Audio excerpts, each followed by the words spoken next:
नौनिहालाने जमात मुझे कुछ कहना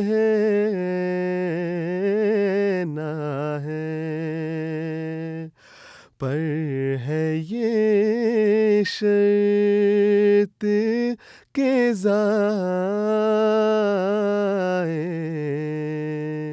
मेरा पैगाम न हो.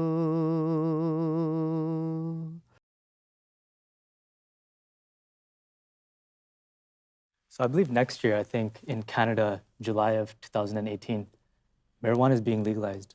So what are your thoughts about this? I heard about that. So exactly. So what's going on?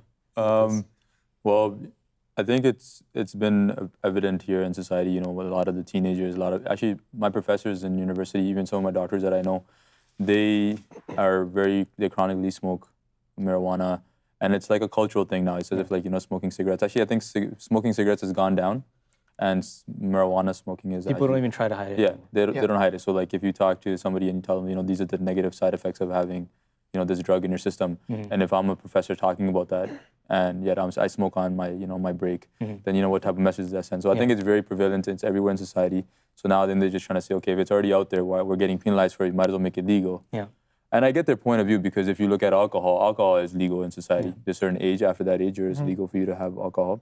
So why But not? it's also regulated by the government. It's also regulated, but then again, that regulation, it has to do with the economy, right? I think one thing has to do with the fact that, for example, some people have a medical issue and they take that, but at the same time, you know, the other aspect that comes with that is the recreational use. Recreational. Where you don't have any sort of medical issue, but you're now... When it comes to the medical issue, what are the medical issues? I think it's involved in chemotherapy when you have cancer, so it helps with your appetite. It's also good for glaucoma. People who have seizures. For seizures, yeah. So, and heavy migraine. So obviously, if it's a medicinal reason, Islam allows that, because it's if you're prescribed. So, but this is this is not. I think it's not open legalization. It's in dispensaries. So you're able to open your own dispensary, and you're able to actually regulate it, which again is funded by the government. So the government makes money, right? Right. So I think I was going to say the goal is also to curb the use of marijuana in the youth, right? So when you're looking at underage kids getting marijuana off their drug dealers, now it's just a matter of regulating it and preventing that from happening. Okay. And I think this leads to the most important question then, looking at everything right now, is that what is an addiction in one sense then? Yeah. Right? Like, how do Because a lot of people are addicted to marijuana because its use is so widespread. Right. That, you know, people, you know, professors are openly saying that, you know, yes, we smoke marijuana, and Simply we don't defined, find a problem with it. simply defined addiction is just a physical dependence on a substance or on an activity or a hobby or whatever it be, right? So in this case, it's a physical dependence on a particular drug.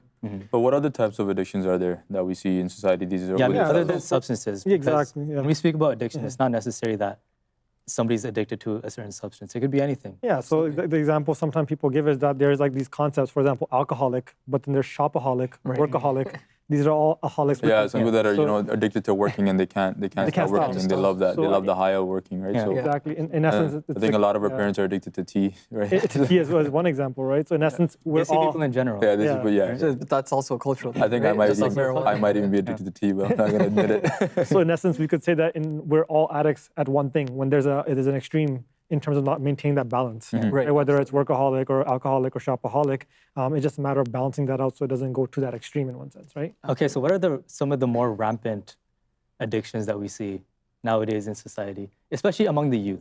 I think drugs Definitely. and the addiction to money, and, like, again, being a shopaholic and not being able to sustain. So if you're using your credit card, you're shopping and buying all these things, you don't have a means to pay for that, but you continue using your credit card and you continue getting that, you know, bill higher and raising that interest, but you lose control because you dig yourself in such a big vicious pit. You can't get yourself out of it. Absolutely. But I think drugs is the most prevalent Drugs is probably problem that we're number one. having. Right. And marijuana is Marijuana is probably top of the list in that. marijuana. I don't think it's the. I think the Other top. than, I mean, tobacco and stuff. Yeah, but, yeah, you know, but Yeah. I think marijuana is even more dangerous because it's widely known to be a gateway drug to cocaine. Okay. Right. Okay. So the issue with cocaine is, so if it's like, you know, drinking, you know, like, why is, first of all, we all know that, you know, like, any sort of intoxication is haram. It's not allowed, and the reason is because there's more harm in it for you, then good. That's what it says in the Quran, right? And it makes sense because if we're let's take alcohol for example. So I know that you wrote a thesis on alcoholism and drugs and abuse, and in that you can understand that the reason it's not allowed is because it might have some benefits for you. Like if you have 2.5 ounces of wine every day, it's good for your heart health. But you can't just have 2.5 ounces. You're gonna have more because it's not gonna be enough. So your tolerance goes up. And it's I the mean, same with even that every is a drug. myth. You know, I mean, in the thesis that I wrote, Uh-huh. you know, this is actually seen as a myth. You know, the actual website of you know the Canadian government of like the health services. You know, they will actually say that this is for a certain age group as well. So it's not just for everybody, right? So like those people who actually try to capitalize on it, right? It's not for them anyways. Yeah. Right. So I mean, that's also a topic that could be debated. You know, whether or not Exactly. this, one glass of wine is beneficial for somebody's health or not, because it's not. No, it's not one glass. I think it's just 2.5 ounces. Just very little. It's about this much, which is nothing. But who's gonna have just this much wine or this much, alcohol? Just talking about this much wine, I actually read a study a couple of days ago which said that 10 grams of alcohol actually leads to ovarian cancer or liver cancer in women. Okay, I didn't know about that. Now, on average, an alcoholic beverage has 14 grams, right? And like you said, right, you don't just take that little amount, you take it in larger and larger quantities, right? So my point with that was that your tolerance level grows, so you need just more and more every time to get that same level high. And then you get to a state where that 14 drinks are not enough, 15 drinks are enough. You need more and more, and then you go to something else. You change your chemistry. So same thing is with marijuana. Once you start on marijuana, you're on marijuana for a few months. You like the high, you like everything about it, but then it's not enough. It just dumbs you down, and you're now numb. And then even going on top of that too, I think more so than just that sort of thing, I think the addiction of wanting accepted in society in one sense. What ends up happening with that, when you want to be accepted, you do things, for example, like drinking. You go with your coworkers. I don't want to be the one left out. Because it's socially acceptable. It's happening wherever. And what ends up happening is when you start doing that with coworkers, then when you go home, again, that little wine that you do with coworkers all of a sudden turns into something else as well. It becomes a habit. It's everywhere in your life now. Exactly. Right? And then what I was mentioning with cocaine is that the dangerous thing about cocaine that the youth need to be educated on is that it's highly addictive. It's probably the most addictive drug because just off of the first time that you try it, it completely changes your brain chemistry. So it changes the receptors in your brain for dopamine, which means that the natural pleasures that we get. For example, we love eating. Like I know Abdusab, you're a big foodie, so we get a certain pleasure. Doesn't look like it. It's not that fat, right? Well maintained though. Like you get a certain level of pleasure. Or we all do when you eat, right? If you eat something delicious, or like when we sleep, right? Or any other desires that we have that are natural that we get through that we get a certain level of pleasure. But when you try cocaine or any of these highly addictive drugs, that changes your brain chemistry, and it takes it to a level where it's so high that you can no longer now enjoy these basic pleasures of life. And so you need more. It doesn't mean anything to you. Or you need to move on to something else. And so then you have to maintain that level in order to feel the same way that you have already felt. It's like starting. If you drink tea and you take 3 teaspoons of sugar in your tea, and now all of a sudden somebody gives you. This can happen with anything. Yeah, and it now can happen somebody. with a substance. It can happen with Somebody gives you a just cup general habit. with just no sugar. How are you going to drink that tea? You're going to think it's bitter, right? To be honest, even on top of that too, from looking at it from a social perspective, what ends up happening is that you become dependent on it. So you could be, for example, in a very important meeting, and all of a sudden you get this withdrawal symptoms where you have to go and do this now. Right. And what ends up happening is that whatever is more important gets left behind until you do this. Exactly. You don't feel so like you can't yourself. fulfill your responsibilities when you're Exactly. addicted to something like this, right? Exactly. But what are some of the other negative impacts of being addicted? So with regards to marijuana, we were just talking about it, and I just want to kind of emphasize something that you said with regards to the high that you feel and the changes in brain chemistry. There is countless research out there, and the reason I'm actually bringing this up is because I've had this discussion with many other people, and they say that, all these things about marijuana are just a farce, right? It's actually not that bad for you. But there are countless, scientific research studies which show that marijuana has been shown to produce paranoia, right? It has been shown to produce laziness and unwilling to carry out long-term goals, right? So you might have that high for the first couple of months, but after that, it's just a downhill. So there was also like this incident that happened in New York a few weeks back where there was Right, I heard about that. There's one guy that ran over, I don't know, like 80, 90 people. I'm not sure what the number is, but he just started running people over. Right. And there's a crazy video about it, and it turns out that he was actually under the influence of having smoked marijuana chronically. Wow. And he was having some sort of psychotic, delusion or whatever that everybody's trying to kill him. So then he went out after the wheel and he tried to, get at people before they can get at him. Yeah. So that's again like a huge example. This actually reminds me of another example which happened a couple months back in British Columbia, which is a province in Canada. There was a teenager who was so high on weed that or marijuana that he had lost complete, direction and sense of what he was doing, and he ended up crashing into a car, killing 2 girls, right? And so since that happened, the Ontario government launched a whole advertisement campaign saying, parents need to sit down and have this discussion with their children about the use of drugs. I just find this very But odd. how many? Sorry, go ahead. How many? I was gonna say, even going back to the main aspect of the negative aspect, right?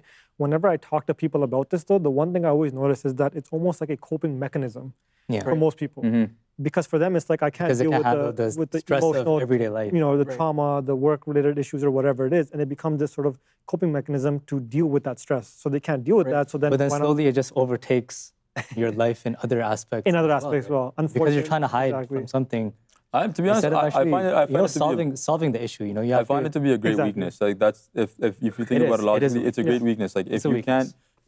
you being dependent on any sort of addiction, you lose your control, right? And why would you want to lose control over yourself? If you're losing control over your senses, any aspect of your life, why would you want to do that? That's a sign of a great weakness. And it's an easy way out. So if you're depressed, if you're going through a life crisis, you're going to start drinking. You want to take that sensation out, but it's a very temporary fix.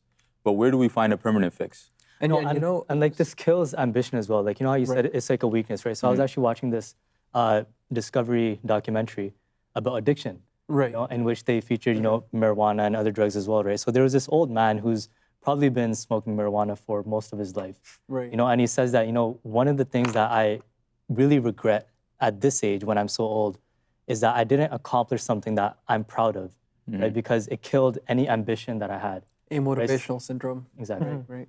What's interesting about that is that at the end of the day, we talk about these complexities, but very simple, very basic. There's a quote by Aristotle which says that we are what we repeatedly do. Yeah. At the end of the day, if you smoke marijuana regularly, you become whatever the symptoms, they become almost normal to you in one sense. Yeah. Right. So Going back to what you said about it kills ambition. I think in that context, it might, like if we're talking about marijuana, we're talking about alcohol because it takes over your life in such a big way. But for example, I have clients that they start with me, they start training with me, and then they become highly addicted to training. They have to train every single day. I tell them to take a rest. They're like, no, we want to come in and train, and that's another type of addiction which is like highly motivated. It's very disciplined, but I tell them not to because then they're going to get injured, right? So again, it's excessiveness in any area, right? Exactly. And back to what you were just saying as well. That ends up taking over your life. It's taking over everything that you're doing. I think anything that's taken to the extreme, right? Like for example, like we're talking about addiction. People can be addicted to a million different things. That's You know, true. shopping. You know, they're a shopaholic, no balance. Of right? it, But exactly. taking anything to the extreme, like for example, even the Holy Quran says, "Kulu washrabu wa la tusrifu," that eat and drink, but do not exceed the bounds. Yeah, and what happens if you Because exceed the bounds? You gain weight, right? you gain weight, yeah, right? yeah. I actually just want to bring you back to a question that you asked earlier, right? What are some of the negative impacts of addiction, right? And so with regards to addiction, you're looking at, just emotional, there's a ton of emotional impact, right? You're looking at loss in mental ability, loss in concentration, loss in self-esteem, right? There's damages to your relationships, which are so permanent, right? Because as a shopaholic, now you're constantly digging yourself into this deeper and deeper hole where you're reliant on money. But now, that's a pitfall for your parents or for your spouse. Of course. And what's problematic as well is that when you're a single bachelor, for example, living by yourself, that's one thing. But at the same time, let's just say you have family members who are dependent on you. You have a wife, you have kids, and you react in a certain way which makes you feel isolated, or makes you feel, you start having withdrawal symptoms. You not only affect yourself, but you affect the whole family as well. Absolutely. Now they have their own issues to deal with your addiction as well. So it becomes a family problem.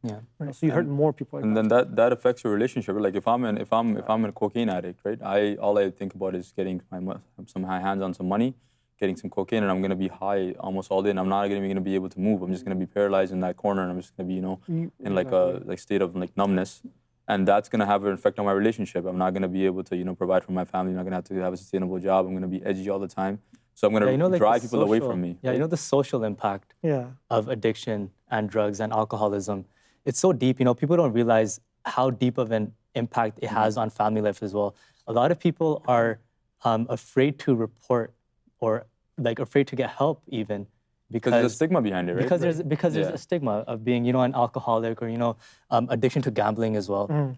So there's a lot of stigma behind getting help as well. Gambling's a great example for that. Like for example, once you're addicted to gambling, I know of stories of people, they have lost their marriages, they've lost their houses, their mortgages, everything has gone into trying to let me go back and try to make that money back. Yeah. Let me go back and try to make the money back, but they just keep getting, they drive themselves in the bigger and bigger and bigger pit, right? You know, it's interesting. Historically speaking, people used to gamble away their family members as well. You know, after they used to lose all of their money, they used to gamble away their, their spouses, their wives. That's the first time I've heard that. But yeah. This is how deep, because it's a downward spiral, right? But what is like the root cause of why do we biologically get addicted to things? Do you know anything about that? You're the scientific person. Right. So like you mentioned, there's a multifaceted problem. So the first facet would be psychological, but the second facet, which is biological, it has a lot to do with our neural pathways, right? So there was a quotation you mentioned by Aristotle: "You are what you repeatedly do." Exactly. Right, and that is a perfect way of understanding how our neural pathways are formed. So when you do drugs for the first time, you use a substance, it forms a neural pathway, right? Your brain is paving a new sidewalk, so to speak. And so over time, the more you use it, the more this neural pathway solidifies, the more your brain becomes reliant on it. And so as you age... It's like a map. You can, it's like you've already made the map, now it's hard to erase the map, right? Exactly, right? And so as neuroplasticity decreases, you're kind of stuck with this same route that you have to take every single day, right? Like that map.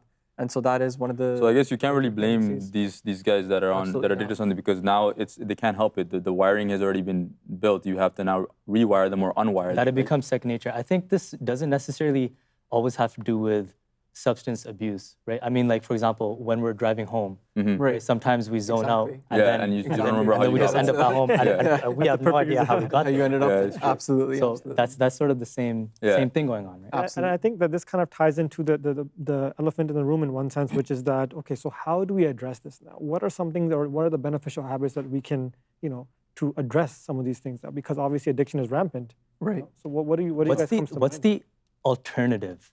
That, like, for example, coming back to the point that you made earlier, that, people have this void, or they're trying to get away from the stress of life. So that's why they indulge. So I guess you're asking me the same question. So I think, no, I'm just like arguing for the sake of like, what would be the alternative? It makes sense. Right? It makes sense, right? Like even from like a religious aspect. If I don't know of God, if I'm not, a religious person, if I have some sort of problems in my life, what am I going to turn to? My friends, I'm going to talk to them. They can't help me out. I have like a big trial that comes into my life, and I turn to drugs, to get my mind off of it. Yeah. Now that's my getaway, right? But that's only temporary, right? So naturally, when your thoughts come back, you want a permanent solution. And what's a permanent solution? God. Yeah. Permanent solution is faith. Yeah, faith in God, right? And absolutely. That's what you can depend on. You can depend on God. You can pray. You can rely on Him, and not rely on these, things that take your power away from you. Your addiction. And I just to add on to that as well, I think another aspect as well, when you talk about this too, is a couple of things come to mind. Number one is the person needs to admit that they're addicted. A lot of times we are in denial in one sense that, we're not an addict, it's okay, it's temporary. Yeah. So number one is to actually admit and say, you know what, I need help. You can only search for God when you admit that, God, I need help, number one. Right. Number two, a lot of times people, when they do these things, they do it with their friends. Right. So if your friends are truly your friends, go to your friends and say, listen, you guys are enabling me to, to progress in this addiction. Also if you're my true friends, help me remove this. See, but I feel like taking that step to walk up to your friends and say, hey guys, I know you guys are all smoking marijuana here, or you guys are all drinking, but help me avert. I feel like that might be difficult for people. That is very difficult. I think, for example, Hazrat Muslim Maud has actually, guided somebody to stop smoking. He was a pack-a-day smoker, and Huzur Anwar, may Allah be pleased with him, he said, he gave him a few tips, and he said that, firstly, whatever you have left of the cigarettes, throw them out. For the next 40 days, don't go near that place wherever you're procuring those. So avoid those trigger places. Avoid, right? So we're talking about breaking associations already. Okay, right. That's very good. Another thing was, for the next 40 days, leave that company of people. So not entirely abandoning, but for this phase of, cleansing yourself and trying to break that addiction, you have to take some steps. And that would be, not entirely abandoning friends, which is very difficult. You can't just go to your friends and be like, okay, sorry guys, I'm not doing this anymore. And on top of that too as well, sometimes it happens with association. Some people, for example, they say that every time they eat, they have to smoke afterwards. They have to smoke, yeah. So it's sort of breaking the habit in the sense that next time when you eat and you feel that need, maybe have some gum with you or have some sort of candy with you. Right. So it's the association that slowly goes away over time. Muslim actually acknowledged this as well. And he said that, whenever you feel the urge to smoke, chew on some chickpeas. Right? So I think stay away from those things for 40 days. What he was getting at is what we what like science call, or like, you know, these terms, they call it, he started with the cold turkey technique, you know, so Right. Yeah. whatever it is, just get rid of it turkey. completely. And Yeah. that works for some people, but that doesn't work for others, right? Right. And the next thing that you went with was changing the environment, which is the Yeah. next step, right? So Yeah. if you, again, like what you mentioned with your friends, if your friends all drink, if you're obviously going to drink with them, right? It's just Right. habits. So you have to Exactly. change your environment, you have to change your friends, or you have to Yeah. understand that when you go with your friends, you let them know that, you know, don't drink because I'm trying to get rid of drinking, right? Or Right. trying to read or smoking, whatever that may be, right? So change the environment, you know, changing your association, right? These are big, like, you know, quick steps that you can start with. And then again, after you have to now rewire new patterns so you Right. can pick up Yeah. different habits. Right. You know, I and it's think always good prior to Like seek chewing help. gum or, you know, Right. getting Exactly. cookies. Yeah. Seeking I help just want is to say, also yeah, one. seeking help is imperative, right? Like, I mean, if you have an addiction, it's an illness, right? It's not incurable, right? There is help out there. So it's just a matter of you saying, like you said, admitting to yourself that I have a problem, and then just seeking help. Yeah, you can You know, like I look think, for I think accountability. prior right? to Right. I think prior to everything, you know, for example, Hazrat Muslim has also mentioned in one other place that it takes three things to try to, you know, accomplish something. You need strength of resolve, you need Okay. knowledge, and strength to implement that. Wow. Right, so for example, say if you're required to lift an object and you can't lift it, you need to step back and observe the object. What do I need to do in order to lift this object? Because that's your objective, Right. right? So firstly, you need the strength of resolve. Firstly, you would want to do it yourself, Yeah, you have to. right? Yeah. Right. So I mean, if you want to break that addiction, you have to You have to want want to it. do Oh, it. Yeah. absolutely. yourself, And then, Absolutely. and then secondly, you would have to know how to do it, right? So you step back, see the forest from the trees, right? And then observe that. How do you lift this out of your life, Right. right? And then the third would be the strength to implement. And then when you can't implement it yourself because the object is too heavy to lift, Yeah. that's when you call up your friends Absolutely. and you need outside help. So that's where there's intervention. And And I that's think- where the accountability comes in, right? Like you're accountable. Like for example, there's groups for alcohol, right? Like what? Alcoholics Alcoholics Anonymous. Alcoholics Yeah. Anonymous. So, Yeah. so you're accountable to a bunch of groups where you go and talk every week, and you tell them, Yeah. okay, I'm an alcoholic. You start with that, and you say, okay, this is my story, and you know, Which is very difficult Yeah. for people to do because admit, yeah. that's a very difficult step it's a vulnerable to take. part of you, right? Because that's what Exactly. you've been building up, right? Right. Yeah. And that's why I think they talk about two things. Number one is to go cold turkey, and number two is to reduce it over time. So there's not a one Systematic size sensitization. exactly. There's not a one size fits all approach. Absolutely. For some people, you know, cold turkey is the only way. But at the same time, some people have been addicted for so long that actually going to cold turkey, it becomes even more of a negative impact for them in terms of Right. other symptoms that come about. And then I mean one of the main things would be prayer as well. Yeah, turning to God, Because right? because nothing can happen without the grace and fazl of Allah God Ta'ala, yeah. Almighty. So you seek Him because he has power over everything. Like I think La hawla wa la quwwata illa billah is a great Exactly. example for that, Yeah. right? If you could translate that for That there's no strength or power except for that which yeah. is with God So Almighty. again, this is all about willpower, right? It's all about changing yourself and environment. Yeah. So And I think that's very interesting because that now you're finally saying to yourself, you know what, I am weak. Right. I am nothing. Yeah. I'm Right. dependent on God now. Yeah.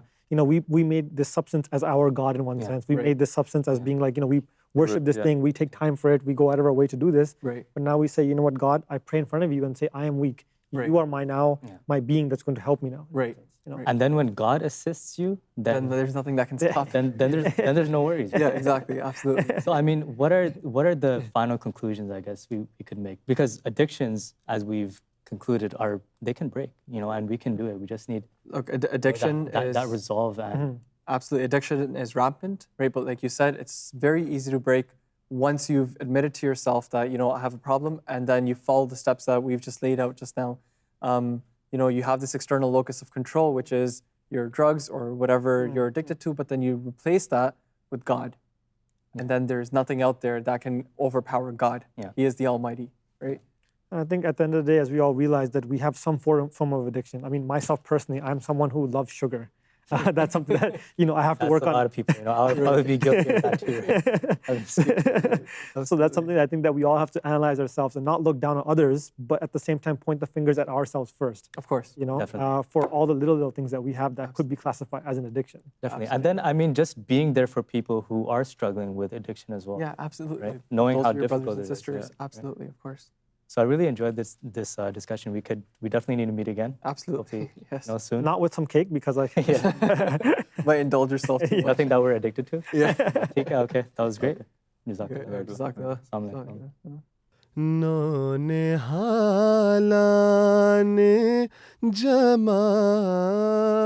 जमात मुझे कुछ कहना है